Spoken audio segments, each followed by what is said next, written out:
안녕하세요. 주식경제의 유토피아, 주토피아에 오신 것을 환영합니다.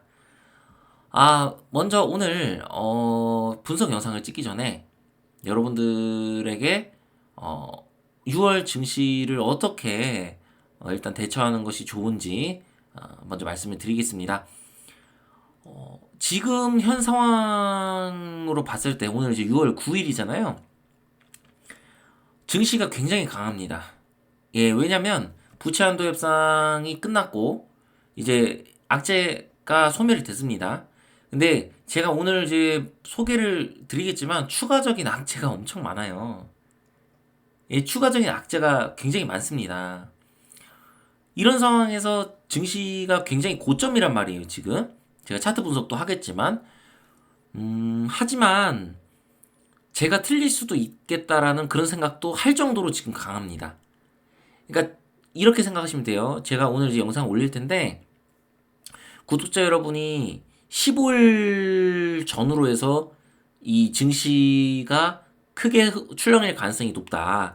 근데 만약에 증시가 이대로 강세장을 유지한다면 제가 6월 달에 틀릴 수도 있습니다. 그 15일 전후로 해서는 흔들려야 되거든요.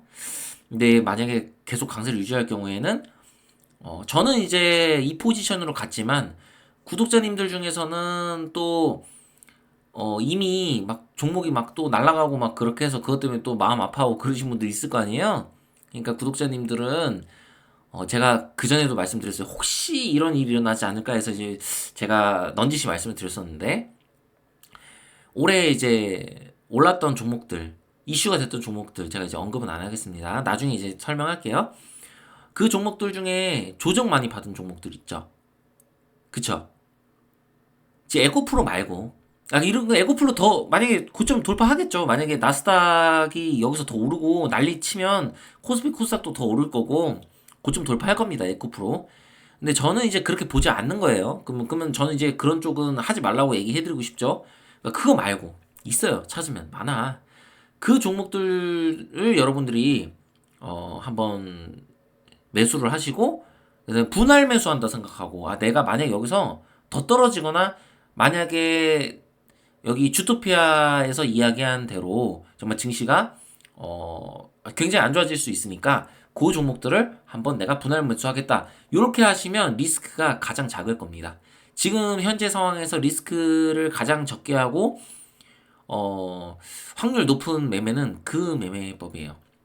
아시겠죠? 그래서 여러분들이 제가 처음으로 약간 틀릴 수도 있겠다라고 지금 갸우뚱하고 있는 겁니다. 제가 그 왜 틀릴 수도 제가 있는지에 대해서도 제가 오늘 분석을 하면서 제가 말씀을 드리도록 할게요. 자, 날씨가 더워지고 있는데 증시가 쉽게 이렇게 그 열기가 식지가 않네요. 그죠? 날씨가 더워져서 그런지. 아무튼 구독과 좋아요, 알림 설정 부탁드리고요. 지금부터 분석 시작하도록 할게요. 오늘 이제 뉴스들을 좀 볼 텐데요. 이게 무슨 얘기냐? 뭐 미국채 자금 블랙홀 되나? 뭐 예금 이탈로 은행 두세 곳 문 닫을 수도. 이게 이제 무슨 얘기냐? 국채가 이제 빨려 들어가는 거예요. 예, 미국이 국채를 발행을 했으니까. 그러면 근데 이 과정에서 국채 금리는 계속 올라갈 수밖에 없는 상황입니다. 예. 가뜩이나 국채 왜 앞으로 연준이 금리 인상을 어찌다 안 하진 않을 테니까 하긴 할 테니까 금리는 계속 올라가겠죠. 이 상황에서 국채를 발행했기 때문에 이제 유동성이 시장에서 말라버릴 수가 있다는 겁니다. 제가 그 전에 앞선 영상에서 국채에 대한 언급을 제가 드렸죠. 그래서 이것 때문에 이제 SBB 은행 같이 파산을 하는 일이 앞으로도 벌어질 수 있다는 거예요. 근데 그런 것이 벌어질 경우에 증시가 고점이 아닐 때 그런 일이 벌어지면 충격이 덜 하겠지만 증시가 제가 이제 지금 과열 구간이라고 생각하는 상황에서 은행 문제가 터지고 뭐 그렇게 된다면 조금 증시가 조정을 받을 수 있어요. 그래서 이 부분을 여러분들이 항상 생각을 하셔야 된다. 아예 안 터질 수는 없다. 그리고 옐런 재무장관도 이 얘기를 하고 있습니다. 자, 미국의 거물 훌륭하신 그런 경제 전문가 또 투자자분들이 그렇게 얘기를 하고 있고 또 옐런 재무장관도 이런 식으로 얘기를 하고 있습니다. 중소은행이 추가 합병되고 상업용 부동산 시장이 복병이 될 수 있다는 거예요. 제가 말씀드렸던 상업용 부동산 문제가 이게 앞으로 터질 수 있다는 겁니다. 그래서 이 부분 때문에 증시가 충격을 받을 수가 있어요. 그래서 사실 악재가 굉장히 많은 상태에서 지금 너무 과도하게 오르고 있다라고 저는 판단을 하는 거고요. 그래서 상업용 부동산 문제부터 너무나 악재가 많기 때문에 지금 함부로 2차 전지나 이런 거를 달려붙고 이렇게 하는 거는 조금 저는 매우 위험한 매매라고 생각하고 있습니다. 그래서 저는 자신이 없거든요. 이런 악재들이 있는데, 그죠? 이것만 있는 게 아니에요, 여러분들. 이것만 있는 게 아니에요. 자, 제가 말씀드렸지만 결국 우크라이나하고 러시아하고 다시 전쟁이 시작이 됐죠. 젤렌스키가 대반격을 준비하겠다고 얘기했는데 지금 대반격을 하고 있고요. 그래서 여기서 이제 누가 이기느냐 이거가 중요한 게 아니라 이 부분으로 인해서 이제 국제 곡물 가격이 올라갈 수 있다는 겁니다. 자, 국제 곡물 가격이 올라갈 수 있는 그런 요건들은 또 하나가 이제 생기게 됐는데요. 자, 우크라이나의 댐 이어서 이제 러시아 비료 수송관을 파괴해서 자, 세계 곡물 수급에 먹구름이 꼈다. 이런 이야기입니다. 세계 곡물 협정 유지에 중요한 수송관을 파괴했기 때문에 곡물 협정이 철회가 될 가능성이 굉장히 높아진 겁니다. 예, 곡물 협정을 제가 봤을 때는 7월에 조금 어려울 것 같아요. 이게 이행되기가. 여기 전쟁 중이니까 이미. 그죠? 그래서 좀 어려울 거라고 생각이 되고요. 이 부분 때문에 이제 중지가 되게 되면 곡물 가격도 오를 거고 또 곡물 가격이 오를 수 있는 다른 요건이 하나 있습니다. 제가 기사는 안 가져왔는데 올해는 엘니뇨 현상이 일어날 가능성이 굉장히 높아요. 이미 일어나고 있죠, 전 세계에. 그래서 올해는 굉장히 극심하게 무더울 것이다. 이런 전망들이 있기 때문에 이 부분으로 인해서 어떤 곡물들의 수급, 즉 에그플레이션들이 다시 일어날 수 있다라는 그런 우려가 있기 때문에 이런 것도 잠재적인 악재예요. 그래서 증시 악재가 너무 많아요. 그래서 여러분이 좀 조심하는 걸 저는 추천을 하죠. 그리고 또 뭐 있습니까? 푸틴 빈살만과 통화해서 원유 감산 협력 논의. 그때 안 한다고 하더니 우리는 할 생각이 없다더니 또 한다고 합니다. 감산을. 이유가 뭘까요? 제가 예전에 3월인가 4월에 제가 한번 말씀드렸었죠. 만약에 원유 가격이 떨어지게 된다면 추가 감산을 분명히 할 것이다. 왜? 원유 가격이 떨어지면 사우디나 중동 지방이나 러시아는 좋을 게 하나도 없거든. 지금. 얘는 이걸로 어떤 먹고 사는 나라 중 하나인데 이게 만약에 가격이 떨어져서 어떤 그런 이제 돈을 못 벌게 되면 이제 푸틴은 전쟁하는데도 지장이 생길 거고요. 그리고 우리 사우디는 뭐 하죠?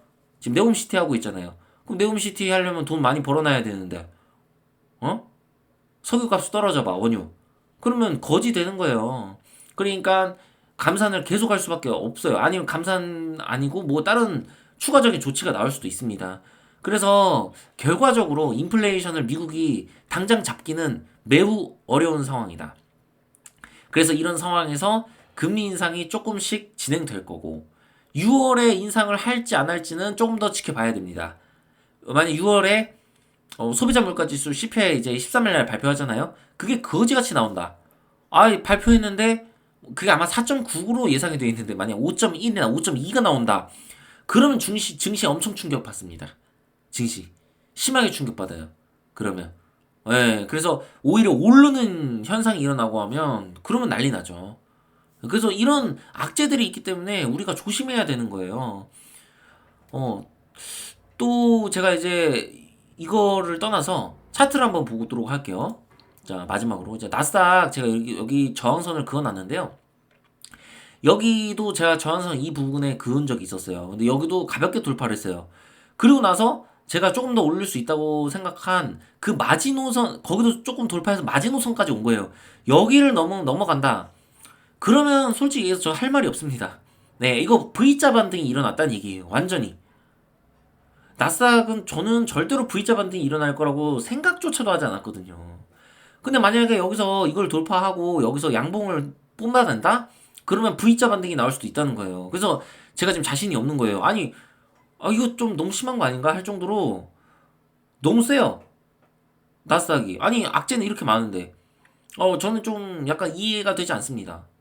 그래서 이 부분에 대해서 저는 지금 확신이 없는 거예요. 근데 저는 이제 제 포지션대로 당연히 가는 거죠. 제 분석을 믿는 거고. 하지만 확률이 좀 떨어졌다라는 걸 여러분들이 좀 파악을 하셔야 돼요. 예. 만약에 6월 15일 전후로 해서 이제 CPI도 발표하고 이렇게 했는데 그리고 이제 금리 인상 여부도 결정이 나지 않겠습니까? 근데 이게 완전히 막 여기 해갖고 양봉 뽑고 막 이렇게 간다. 이게 주봉인데. 그러면 저는 증시를 예측하기 좀 어려울 것 같아요. 예, 좀 제가 생각한 것보다 너무 강하기 때문에 이거는 제 분석 바뀌기 때문에 이건 조금 제가 좀 생각을 좀 많이 해봐야 될 것 같아요. 이건 제가 틀리는 거죠. 저는 만약에 15일 전후로 이게 조정을 안 받고 위로 올라간다고 하면 저 6월에 틀린 거예요. 제가 4월, 5월에는 막 너무 자신 있게 여러분들한테 말씀드렸잖아요. 이거는 지금 조정이다. 조정이다. 근데 결국 조정은 받았죠. 하지만 나스닥은 이렇게 나홀로 이렇게 치고 올라가지 않았습니까? 근데 이 과정에서 나스닥이 한 번 더 치고 올라가서 만약에 전 고점을 위협해. 그럼 다른 증시들도 다 올라갈 수밖에 없어요. 그럼 제가 틀린 거죠. 예, 인정해야죠. 그거는. 예, 이번 달에 틀린 건 인정을 해야 됩니다. 제가. 그리고 저는 포지션을 5월 달에, 그러니까 지금 현재로서는 정말 베스트 포지션은 5월 달에, 물론 5월 달부터 제가 매수하라고는 얘기했습니다. 매수하신 분들도 있겠죠. 결국 5월 말에 매수하는 게 가장 현재로서는 베스트 포지션이었죠. 근데 저는 또 5월에, 더 떨어질 수 있으니까 여기서 매수 조금씩 하고, 우리가 떨어질 때, 그럴 때 공략을 하는 게 옳다. 라고 여러분들한테 말씀드린 건데 지금 증시가 이렇게까지 강한 모습을 보이고 있는 거예요. 아시겠죠? 그래서 여러분들은 제가 앞서 말씀드렸지만 이미 조정받은 종목들을 공략하시고 그것들을 분할 매수할 생각하시고 그렇게 매매를 하신다면 아마 리스크가 적은 그런 매매를 하실 수 있을 겁니다. 자, 항상 100%는 없으니까요. 저도 인간이니까 틀릴 수 있죠. 약간 좀 불안해요. 이게 뭐야. 왜 이렇게 오르는 거야? 막 하면서 너무 세니까 이거 말도 안 돼 이거 진짜 이거 왜 이렇게 센 거야? 이런 생각 많이 했습니다. 와 이거 진짜 V자가 이렇게 나올 수도 있겠다. 약간 의심은 가요. 하지만 전 안 해요. 알았죠? 자, 이거 마지막 금 보겠습니다. 금. 제가 왜 확신을 못 하는 거는 금 차트에 있어요. 여러분 금이 헤드앤숄더 찍었죠? 여러분들 차트 보시는 분들은 아시겠지만 이거 무조건 헤드앤숄더 일단 찍었잖아요. 이거 저항 엄청나죠, 여러분? 아닙니까? 이 저항 미쳤잖아요, 이거. 이거 저항, 이거 뚫는 거 쉬운 일이 아니에요, 여러분. 정말로. 사실상 끝난 거예요, 금은. 근데 제가 끝났다고 생각을 못하는 이유가 있어요. 일단은, 우리가 단기적인 추세는 끝난 거 맞아요. 근데, 장기적인 추세는 아직 중기적인 측면, 중장기적인 측면에서 끝난 게 아니거든요. 왜? 이평선들이 다 위로 강하게 상승을 하고 있어요. 이 월봉인데. 위로 힘이 그럼 얘는 내려가더라도 반 한 번 튈 가능성이 높다는 거거든요. 그래서 이런 부분들을 고려했을 때 그리고 앞서 말씀드린 은행 문제들 앞으로 은행 문제가 터질 수 있겠다. 금리를 인상을 시작을 할 거고 그런 걸로 인해서 은행 문제가 좀 더 터질 수 있고 또 부동산 문제 미국의 그런 상업용 부동산 문제가 터지면서 은행 문제가 빵 하고 터지게 되면 미국의 어떤 패권, 달러 패권이 조금 더 흔들리면서 금에 조금 수요가 확 몰릴 수 있다. 저는 이렇게 생각을 하는 거죠. 비트코인보다는 금이 안정성이 더 높으니까 최근에 비트코인 문제에 대해서 터졌잖아요. 여러분들 아시겠지만 바이낸스 문제 그런 것들을 제가 이제 지금 기사를 제대로 안 봐가지고 완벽하게 제가 말씀 못 드리는데 바이낸스가 어쨌든 뭔가 조작을 했죠. 유동성을 조작했나? 그렇죠? 그래서 그런 불신이 있기 때문에 금으로 이렇게 몰릴 수가 있는 거예요. 그러면 차트는 단기적으로 헤드앤숄더가 찍은 게 맞지만 이것이 여기서 만약에 장대 양봉이 막 나와. 그래서 이 고점을 돌파해. 그럴 수 있다는 거예요, 저는. 그래서 제가 의심을 하는 겁니다. 근데 사실상 자신은 없죠. 이 자리에서 저 매수하라 그러면 매수 못해요. 어떻게 매수해? 이거 헤드앤숄더 나왔는데. 이게 양봉이 나와서 이게 올라가서 이 지금 하락의 에너지를 상쇄해야 얘가 올라갈 수 있는 거잖아요. 그죠? 근데 여기서 매수할 수가 없는 자리죠. 그래서 제가 지금 이 자리가 예측하기가 너무 힘듭니다. 그래서 이 부분들을 여러분들이 좀 고려해 주시고, 좀 틀릴 수도 있어요. 그래서 좀 자신이 없습니다. 하지만 전 제 포지션대로 갈 테니까요. 여러분들도 한번 그래도 충분히 4월, 5월 달에 좀 매매를 쉬시고 좀 내려오기를 기다리셨던 분들은 지금 좀 내려온 종목들 있잖아요. 그런 거 공략하시고 잘 해서 매매를 하셨으면 좋겠고, 제가 조만간 또 CPI 소비자 물가지수 발표 뭐 직전이나 직후에 또 영상을 올리거나 이번 주말에 한번 영상을 올리도록 하겠습니다. 자, 오늘도 여러분들 성투하시길 바라고요. 구독과 좋아요, 알림 설정 부탁드리고요. 주식과 경제 유토피아 주토피아였습니다. 감사합니다.